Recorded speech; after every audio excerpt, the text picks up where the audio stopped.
দৃষ্টি তাকে ভালোবাসেনি? সে কি বিয়েটা করতে চায়নি? নিহান সযত্নে দৃষ্টির ডান হাতটা নিজের হাতের মুঠোয় নিয়ে আবারও জিজ্ঞেস করলো, কথা বলছিস না যে? তুই অনিচ্ছে বিয়েটা করেছিস? নিহানের স্পর্শ পেতে কেঁপে উঠল দৃষ্টি। ধীরে ধীরে কাঁপুনি বাড়তে থাকলো। দৃষ্টিকে কাঁপতে দেখে ভয় পেল নিহান। দৃষ্টি, এই দৃষ্টি, তুই কাঁপছিস কেন? শরীর খারাপ লাগছে? কি হয়েছে আমাকে বল। কাঁপা কাঁপা গলায় জিজ্ঞেস করলো নিহান। নিজেকে স্বাভাবিক করতে দৃষ্টির অনেক সময় লাগলো। অনেকক্ষণ পর মুখ খুলল মেয়েটা। ভয় লাগছে, তুমি মেঝেতে ঘুমাও প্লিজ। দৃষ্টির কথা শুনে প্রথমে অবাক হলেও পরক্ষণে হো হো করে হেসে উঠল নিহান। এতক্ষণে মেয়েটার নীরবতার কারণ বুঝতে পেরেছে। এত মিষ্টি বউ রেখে মেঝেতে ঘুমাতে পারবো? যদি আমার বউ আমার সাথে মেঝেতে ঘুমাতে রাজি হয় তবে আমিও মেঝেতে ঘুমাবো। তবে বাসর ঘরে মেঝেতে ঘুমানো ভালো দেখায় না, কি বলিস? তোকে পেতে কত দোয়া করেছি সেটা যদি জানতিস তবে আমাকে মেঝেতে ঘুমাতে বলতে পারতি না। আমি আপুর কাছে যাব, তোমাকে ভয় লাগছে আমার। হঠাৎ ভ্যাঁ ভ্যাঁ করে কেঁদে উঠল দৃষ্টি। এবার বিপদে পড়ে গেল নিহান। অসহায়ের চোখে দরজার দিকে তাকালো। দৃষ্টির কান্নার শব্দ বাইরে গেলে কলঙ্কিত হয়ে যাবে, কেলেঙ্কারি হয়ে যাবে। আত্মীয় স্বজনদের সামনে মুখ দেখাতে পারবে না। ঠিক আছে বোন, আমি মেঝেতেই ঘুমাবো। তবুও তুই কান্না থামা। তোর কান্নার শব্দ কেউ শুনলে মান সম্মান আর থাকবে না। বালিকা বধূকে নির্যাতন করার দায়ে আমাকে সরকারি শ্বশুর বাড়িতে পাঠিয়ে দেবে। ফ্যাসফ্যাসে গলায় বলল নিহান। সরকারি শ্বশুরবাড়ি আবার কি? তুমি কি আগেও বিয়ে করেছো? আগের বিয়ে গোপন করে এখন আবার আমাকে বিয়ে করেছো? এই তোমার ভালোবাসা? সুযোগ পেলেই চিরকুট দিতে, সেগুলো পরে মনে হতো ভালোবাসা উপচে পড়ছে। সবই তোমার অভিনয় ছিল। হায় রে পুরুষ, পুরুষ অভিনয় সেরা রে। আমি বাইরে যাব, বড় চাচাকে বলে দেব তার ছেলের আরেকটা বউ আছে। কাঁদতে কাঁদতে হিচকে উঠে গেল দৃষ্টির। নেহান দৃষ্টির দিকে করুণ চোখে তাকিয়ে আছে। ও জানতো মেয়েটা একটু বেশিই চঞ্চল, কিন্তু এতটা বোকা সেটা জানতো না। কপাল চাপড়াতে ইচ্ছে করছে ওর। আমার আদরের চাচাতো বোন, আল্লাহর দোহাই লাগে তুই কাঁদিস না। তুই আমার একমাত্র বউ। ইহকাল পরকাল দুই কালে তুই আমার বউ থাকবি। এবার দয়া করে কান্না থামা। বাবা যদি তোর কান্না শুনতে পায় তবে আমাকে আস্ত রাখবে না। আবার অন্য কেউ তোর কান্না শুনলে আমাকে লজ্জায় পড়তে হবে। আমাকে নিয়ে হাসাহাসি করবে সবাই। একটু সম্মান ভিক্ষা দে আমাকে। নেহান অনুনয় করলো যে কোনো মুহূর্তে সে কেঁদেই ফেলবে। নেহানের মুখখানা দেখে হাসি পেল দৃষ্টির। কান্না থামিয়ে খিলখিল করে হেসে উঠল। আস্তে আস্তে বিছানায় গড়িয়ে পড়ল। অনেকক্ষণ পর হাসি থামিয়ে বলল, আমি ছোট মানুষ, আমার সাথে দূরত্ব বজায় রেখে চলাফেরা করবে, নইলে বড় চাচার কাছে বিচার দেব। দৃষ্টির হুমকিতে মুখ কাচুমাচু করে বালিশ মেঝেতে ছুঁড়ে মারল নিহান। এরপর ওয়ার্ড্রপ থেকে বেডশিট বের করে মেঝেতে শুয়ে পড়ল। নিহান শুয়ে পড়লে দৃষ্টি হাফ ছাড়ল। বুকে ফু দিয়ে ও নিজেও শুয়ে পড়ল।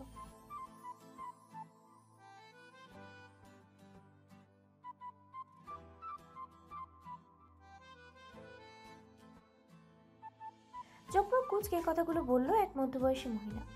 উঠানে বসে কয়েকজন গল্প করছে, তবে তারা গল্প কম, সমালোচনা করছে বেশি। নিহানের বউ ভাতে এসে যখন তারা শুনেছে বউ পাল্টে গেছে, তখন থেকেই কানাঘুষো করছে।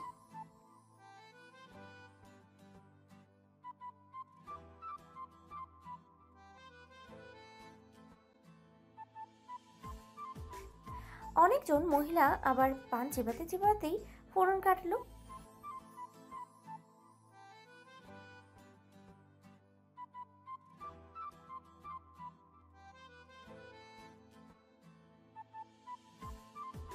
কয়েকজন মহিলা খিলখিল করে হেসে উঠল।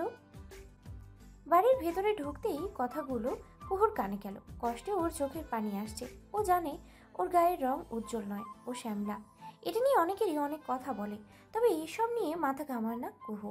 কিন্তু আজ এই মহিলাদের কথা শুনে সত্যি ওর কষ্ট হচ্ছে। কোনো মতে কান্না চাপিয়ে কুহু বাড়ি থেকে বেরিয়ে গেল।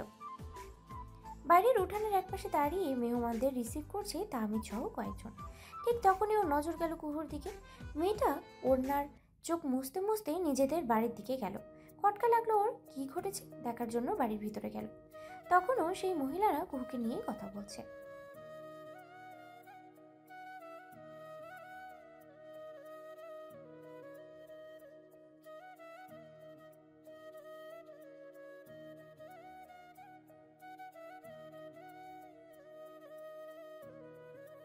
তাহমিদ রেগে সেই মহিলাদের দিকে যেতেই ওকে অতিক্রম করে এগিয়ে গেলেন আফরোজা নাজনীন। তিনিও কুহুকে কাঁদতে যেতে দেখেছেন। আপনারা এখানে নিহানের বউ দেখতে এসেছেন? নিহানের বউর বোনকে অপমান করতে ডাকা হয়নি। আপনারা এসেছেন বউ দেখবেন, খাবেন, এরপর চলে যাবেন। কিন্তু আপনারা সেটা না করে অন্যের চেহারা বিশ্লেষণ করছেন। অথচ ওই মেয়েটা আপনাদেরই মেয়ের বয়সী। এই যে আমাকে দেখছেন, আমার গায়ের রঙও তো শ্যামলা। তবু আমি ভালো মনের স্বামী পেয়েছি, আদর্শ শ্বশুরবাড়ি পেয়েছি। গায়ের রং আমার সুখে বাধা হতে পারেনি। যাকে নিয়ে আপনারা কথা বলছেন সেই মেয়েটা কিন্তু আমার চেয়েও যোগ্য, লেখাপড়ায়, বংশ বুনিয়াদিতে, সব কিছুতেই। আমি যদি এই গায়ের রং নিয়ে ভালো গড় পাই, ও কেন পাবে না? আপনাদের লজ্জা করা উচিত নিজের মেয়ের বয়সী মেয়েকে নিয়ে কটু কথা বলার জন্য। ও তো আর আপনাদের ছেলের বউ হওয়ার জন্য আপনাদের হাতে পায়ে ধরছে না যে আপনারা গোল টেবিল বৈঠক করছেন। বড় মাকে উচিত জবাব দিতে দেখে হাসি খুশি হাসি মুখে দাঁড়িয়ে থাকলো তামিদ। এজন্যই বড় মাকে ও এতটা বেশি ভালোবাসে। কুহু, কাল আমরা চলে যাব। দৃষ্টি কিছুদিন শ্বশুর বাড়িতে থাকুক, এরপর ওকে আমাদের ঢাকার বাড়িতে নিয়ে যাব।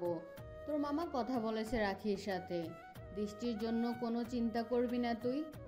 দৃষ্টির যাবতীয় খরচ তোর মামা দেবে। শিহাবের পড়াশোনার দায়িত্ব ও নিতে চাই। তোর নিজের চিন্তা করার সময় এসেছে এখন। মন দিয়ে পড়াশোনা কর, অ্যাডমিশনের দেরি নেই।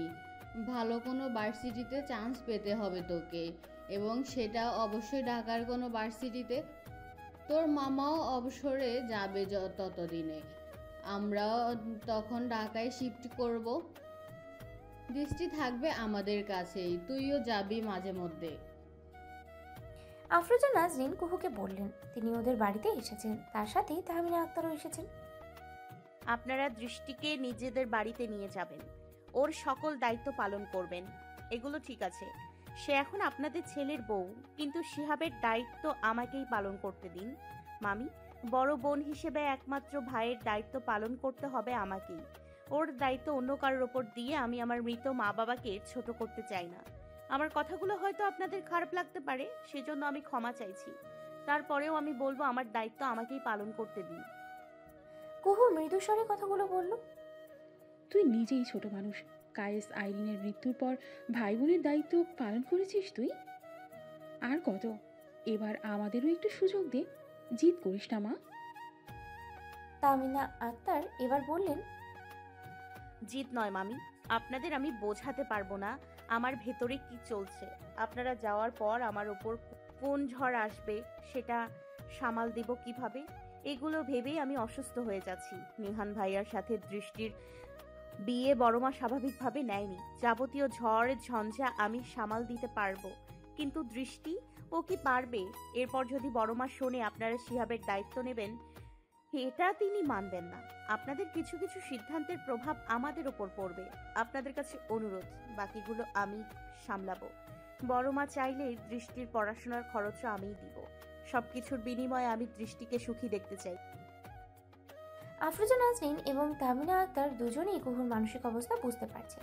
মেয়েটা যে রাখি আক্তারকে ভয় পাচ্ছে এটা তারা বুঝতে পারছেন। দুই যা একে অপরের দিকে চাইলেন। নিঃশব্দ কিছু আলাপ হলো তাদের। বড় যাকে কথা বলতে দিয়ে নিশ্চুপ থাকলেন তাহমিনা আক্তার। তোর অবস্থা আমরা বুঝতে পারছি সোনামা, একদমই ভয় পাবি না, আমরা তো আছি। তোর মামারা 5 ভাই বোনের মধ্যে রাখি একটু আলাদা। একটু বলছি কেন, পুরোটাই আলাদা। 4 ছেলের পর যখন রাখি জন্ম নেয় তখন স্বভাবগতই ওর আদর বেশি ছিল। ও আব্বা আম্মা ভাইদের আদরে ও অহংকারী হয়ে উঠেছিল। বিয়ের আগে ওকে অনেক বুঝিয়েছি। আমরা ভেবেছিলাম বিয়ের পর হয়তো ওর না কুচু স্বভাবটা থাকবে না, কিন্তু না, আমরা ভুলছিলাম। ও তো বদলায়নি, বরং ও ওর সংসারটাকে বদলে নিজের মতো করে নিয়েছে। এটা আমাদের ব্যর্থতা।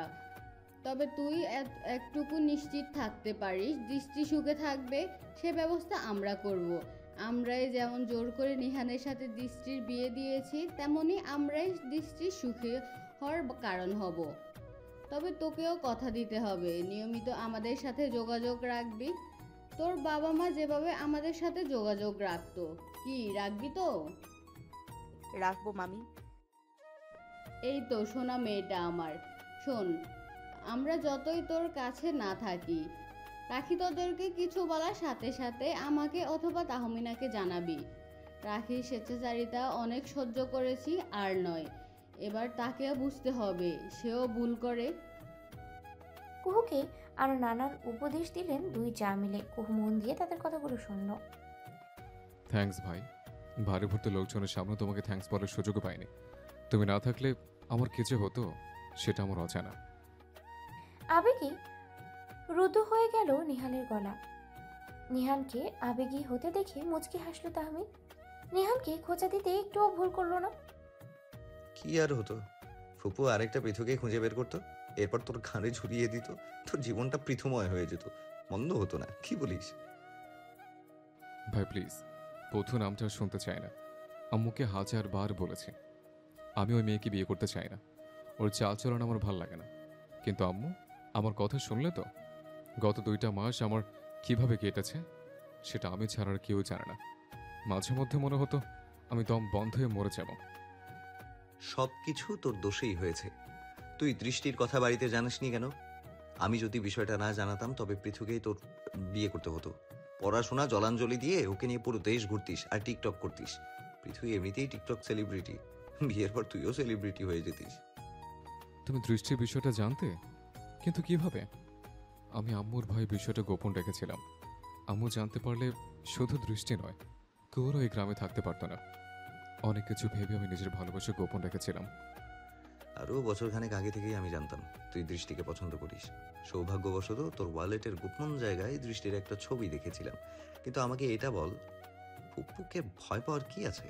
আমি যতটুকু জানি ফুপা তার ভাইয়ের ছেলেমেয়েদের অনেক ভালোবাসে। তুই ফুপার সাথে কথা বলতি, সবকিছু জানতে পারলে ফুপা নিশ্চয়ই তোদের বিয়ের ব্যবস্থা করতো।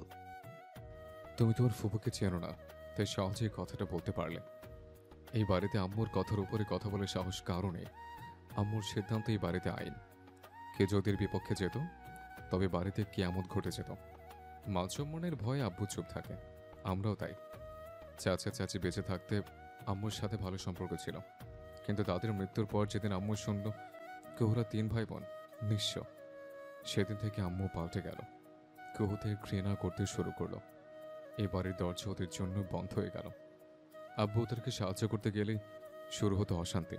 কখনো কখনো আম্মু 3-4 দিন রান্না করতো না, আব্বু না খেয়ে থাকতো। আমিও বাইরে খেতাম। কোনো কারণ ছাড়ে কুহুদের অপমান করে আম্মু। এরকম অনেক ঘটনাই আছে, তাই কাউকে জানানোর সাহস আমার হয়নি। কথাগুলো আমাদের বাড়িতে জানাসনি কেন? সবাইকে জানাতে যদি সমস্যা থাকতো তবে দিদুনকে জানাতে পারতিস। চল আমার সাথে, দিদুনকে বলবি সবকিছু। নয়তো দৃষ্টি ফুপুর রোষানলে পড়বে। একমাত্র দিদুনই সমস্যার সমাধান করতে পারবে। নিহান কয়েক মুহূর্ত নীরব থাকলো। কিছুক্ষণ নিজের সাথে বোঝাপড়া করলো। ও বুঝতে পারছে দৃষ্টি আর কুহু ভালোর জন্যই নানুকে সবকিছু জানানো দরকার। চল ভাই। নিহানের মুখে সবকিছু শুনে থম মেরে বসে থাকলেন আয়েশা সালেহা। তিনি নিজের মেয়ের কৃতকর্মের জন্য লজ্জিত। তার রাগও হচ্ছে ভীষণ। মেয়েটাকে মানুষ করতে ব্যর্থ হওয়ায় নিজের গালে নিজেরই চাপড়াঘাত করতে ইচ্ছে করছে। তিনি এই কয়েকদিনে বুঝতে পেরেছেন তার মেয়ে অত্যন্ত বেয়াদব এবং মুখরা। যখন খুশি যাকে ইচ্ছে তাকেই অপমান করে সে, এবং কুহুদের 3 ভাই বোনকেই অপছন্দ করে। এটা একটা ভিত করা দরকার, এবং সেটা দৃষ্টি ও কুহুর স্বার্থে। এতদিন কথাগুলো আমার কাছ থেকে লুকিয়ে তুমি অন্যায় করেছো নিহান। আরও আগে আমাকে কথাগুলো বলা উচিত ছিল তোমার। আমার পেটের সন্তান যে এতটা নীচ সেটা ভাবতেই আমার ঘৃণা হচ্ছে। রাগে দুঃখে কেঁদে ফেললেন বৃদ্ধা। এখন কান্নার সময় নয় দিদুন। কোনো সন্তানই চায় না অন্যের কাছে তার বাবা মাকে ছোট করতে। নিহানও চায়নি। তবে এখন সময় পাল্টেছে। নিহান এখন বিবাহিত। তুমি পারো বিরূপ পরিস্থিতি থেকে দৃষ্টি আর ওর ভাই বোনকে বাঁচাতে। তামিদ দিদুনের হাত ধরে মৃদুস্বরে বলল, ঠিক বলেছো দাদু ভাই, আমাকে একটা ব্যবস্থা করতে হবে। নিজের মেয়েকে শিক্ষা দেওয়ার সময় এসেছে। যা করার আমি করব। আমি জানতাম তোমার কাছে আসলে আমাকে নিরাশ হতে হবে না। ধন্যবাদ দিদুন। তুমি আমাকে ধন্যবাদ দিচ্ছ তাহমিদ? দাদু ভাই, তোমার সাথে আমার কি ধন্যবাদের সম্পর্ক? আমার জন্য ধন্যবাদ দেইনি, দিয়েছি নিহানের জন্য। আমার কাছ থেকে তুমি শুধু ভালোবাসা পাবে, ধন্যবাদ নয়। তামিদ জড়িয়ে ধরলো দিদুনকে। দিদুনও তাকে এক হাতে জড়িয়ে ধরলেন, আরেক হাত বাড়াতেই নিহানকে কাছে ডাকলেন। রাখি, কাল সকালেই আমরা রওনা দেব। আবার কবে এখানে আসতে পারবো জানি না, তবে তোমরা মাঝে মধ্যে ঢাকা যেও। তোমার তো আবার আমাকে দেখতে যাওয়ার সময় হয় না, কিন্তু ঢাকার বাইরে বেড়াতে যাওয়ার সময় পাও ঠিকই। তুমি একবারও ভাবো না তোমাদেরকে দেখতে ইচ্ছা করে আমার? আয়েশা সালেহা কঠিন গলায় বললেন, আমি সত্যি সময় পাই না আম্মা। বাপের বাড়িতে কোন মেয়ে বেড়াতে যেতে চায় না বলুন? নিহানের বাবা চায় না আমি বাড়ি থেকে বের হই, সে চায় আমি দৃষ্ট হাতে সংসার সামলাই। এই সংসার করেই আমার কোথাও যাওয়া হয় না। নিজের পক্ষে সাফাই গাইল রাখি। কেমন সংসার সামলাও সেটা তো নিজের চোখেই দেখলাম। দৃঢ় হাত কথাটার মানে জানো? তোমার ভেতর কোনো দৃঢ়তাই দেখিনি আমি। তার বদলে শুধু দেখলাম অহংকার, রাগ, জেদ, হিংসা আর ঘৃণা। এগুলোকে যদি তুমি দৃঢ় মনে করো তবে তুমি ভুল। তোমার ভেতর নমনীয়তা, সহনশীলতার অভাব দেখেছি আমি, যেটা কোনো সংসারী নারীর জন্য মঙ্গলজনক নয়। মোট কথা, তুমি এখনো সংসারী নারী হয়ে উঠতে পারোনি। আম্মা, আপনি আমাকে এই কথা বলতে পারলেন? এই সংসারের জন্য কি করি না আমি, সন্তানদের জন্য কি করি না বলতে পারেন? এত কিছু করেও শেষমেশ অপবাদ জুটলো আমার কপালে। কি করেছো তুমি সংসারের জন্য? নিজের ভুল সিদ্ধান্তের জন্য তো নিহানের জীবন শেষ করে দিতে চাইছিলে। ছেলের ভালো চাইলে বিয়েতে অ্যাটলিস্ট ওর মতামত নিতে, সেটা না করে তুমি নিজের ইচ্ছে পছন্দ ওর ওপর চাপিয়ে দিয়েছ। এই সংসারের জন্য তোমাকে একটুও খাটতে হয়নি, তৈরি সংসার পেয়েছিলে। বিয়ের পর থেকেই নিয়াজের সাথে বিভিন্ন জায়গায় থেকেছ, শ্বশুর শাশুড়িরও সেবা করতে হয়নি। সংসারের জন্য কিছু না করেই হাঁপিয়ে গেছো। নিজের প্রশংসা নিজেই করছো। একবার চিন্তা করেছো আশেপাশের মানুষজন তোমার সম্পর্কে কি ভাবে? এবার মুখ খুলেন আয়েশা সালেহার তৃতীয় পুত্রবধূ নাজমা আক্তার। তিনি শাশুড়িকে হাঁপাতে দেখে তার হয়ে জবাব দিলেন, আমার সম্পর্কে আবার আশেপাশের লোকজন কি ভাববে? আমি কি ওদের সাথে মিশি নাকি? কথাও বলি না তাদের সাথে। আমি গ্রামে আসলে নিজের মতো থাকি। এটাই তো তোমার দোষ। নিজেকে কেউ কেটা মনে করো। তুমি শুধু তোমার বাপের বাড়ির লোকজনকে প্রাধান্য দাও। আমরা ছাড়া বাকি সবাই তোমার কাছে ফেলনা। এই যে নিহানের বিয়ের আয়োজন করেছো, কত লোকজন এসেছে। আমরা এসে নিহানের বিয়েতে মাতব্বরি করলাম। নিহানের ফুপু কোথায় ছিল? এটা তার বাপের বাড়ি, তার ভাইয়ের ছেলের বিয়ে, কিন্তু সে এসেছে হলুদের দিন সন্ধ্যায়। কেন? কারণ তুমি তাকে হলুদের দিন সন্ধ্যায় আসতে বলেছ। বেচারি এসেছে ঠিকই, আসার পর থেকেই ভয়ে ভয়ে থেকেছে। বউ ভাতের দিন বিকেলেই সে চলে গেল, তুমি তাকে আটকালেও না। এই বাড়ির মেয়ে হয়ে সে দূরের আত্মীয়দের মতো থেকেছে, যেখানে আমরা থাকবো হাত পা গুটিয়ে, কিন্তু তুমি আমাদের হাতে সব দায়িত্ব দিয়েছ। একবার ভাবো তো, তোমার ভাইয়ের ছেলে মেয়েদের বিয়েতে আমাদের বাপের বাড়ির লোকজন এসে কর্তৃত্ব ফেলাচ্ছে, আর তুমি গিয়ে মুখ কাঁচুমাচু করে বসে আছো। আমাদের বাড়ির কোনো কিছুতেই হাত দেওয়ার অধিকার তোমার নেই। কেমন লাগবে তোমার? নাজমা আক্তারের কথা শুনে মিটমিটিয়ে হাসছেন তার ছোট যা শাহনাজ পারভিন। তিনি উচিত কথা বলার জন্য নাজমা আক্তারের নাম রেখেছেন মিশন গান। অবশ্য সেটা গোপনে। নাজমা আক্তার কাউকেই পরোয়া করেন না। দোষীকে চোখে আঙুল দিয়ে তার দোষ দেখিয়ে দেন। আফরোজা নাজনীন শাশুড়িকে ইশারা করতে বললে আজ নাজমাকে থামাতে, কিন্তু বৃদ্ধার মধ্যে তার বৌমাকে থামানোর কোনো প্রবণতাই দেখা গেল না। ভাবি, তুমি আমাকে অপমান করছো। আমি তোমাদের এত ভালোবাসি, কিন্তু তোমাদের মধ্যে আমার প্রতি ভালোবাসার ছিটে ফোঁটাও নেই। সত্যি কথাগুলোকে সবসময় অপমানই মনে হয়। আমি ভেবে অবাক হই। আমার শ্বশুর ছিলেন সরকারি কর্মকর্তা, তার 4 ছেলে সরকারি কর্মকর্তা। তোমাকে বিয়েও দিয়েছেন সরকারি কর্মকর্তার সাথে। তোমার শ্বশুর ছিলেন শিক্ষক, একটা ভালো পরিবারের মেয়ে হয়ে তোমার আচরণ বস্তির মানুষের মতো। এটা কিভাবে সম্ভব? তুমি নিজেকে ভালো মনে করলে কি হবে? তোমার প্রতিবেশীরা কেউই তোমাকে ভালো মনে